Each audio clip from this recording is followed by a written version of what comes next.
Concernant Goodyear, je vais prendre un peu plus de temps. Il n'appartient évidemment pas au gouvernement de commenter une décision de justice. Mais il appartient cependant au gouvernement de rappeler quelques principes et quelques valeurs. Les principes d'abord. La justice dans notre pays est indépendante.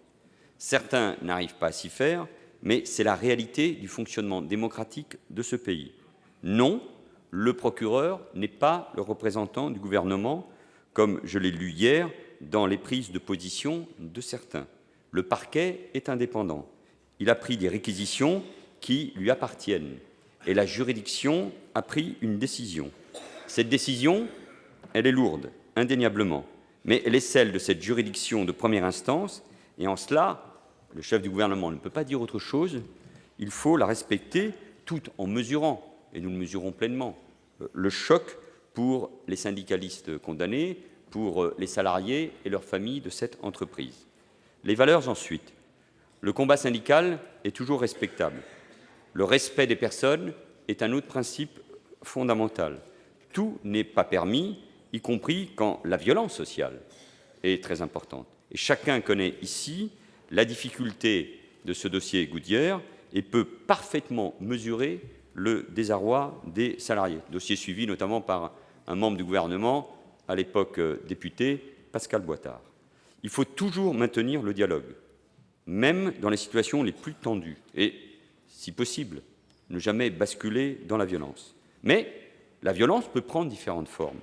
C'est pour ça que je n'accepte pas non plus les propos haineux et violents que nous avons entendus dans cette affaire d'un dirigeant américain qui a envisagé un moment de reprendre le site. Moi, je n'accepte pas les leçons de ce patron.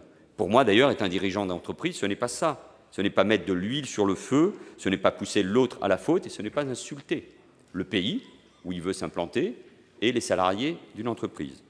Je crois que les syndicalistes font appel. Je nous appelle, et c'est important, vous savez, dans ces moments où les institutions sont parfois bousculées, parce qu'on ne peut pas faire confiance à la justice sur telle décision et ne pas lui faire confiance sur une autre décision. Je vous appelle tous à faire confiance à la justice pour trouver une position qui marque des limites à ce qui est admissible ou pas, mais aussi qui montre que la revendication syndicale est légitime en tant que telle et qu'elle doit être respectée. Il n'y aura jamais dans notre pays de criminalisation de l'action syndicale. Et je n'accepte pas de soupçons, vous ne l'avez pas fait d'ailleurs, ou de sous-entendus. Le gouvernement croit au dialogue social, croit à la place, au rôle et à l'apport des partenaires sociaux au niveau national, mais aussi au quotidien, dans chaque entreprise.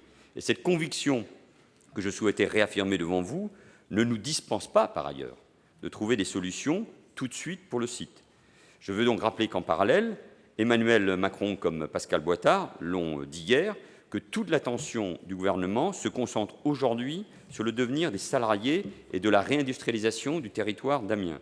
En ce qui concerne les salariés, même si je connais parfaitement les difficultés, vous avez rappelé avec émotion qu'est-ce qui s'était passé au cours de ces derniers mois. Pas pour l'instrumentaliser, mais pour rappeler les faits, et ces faits, ils doivent être en permanence dans nos consciences. Près de 2/3 ont trouvé une solution, et nous devons nous mobiliser pour que ce soit le cas de chacun des 1055 salariés qui ont été licenciés.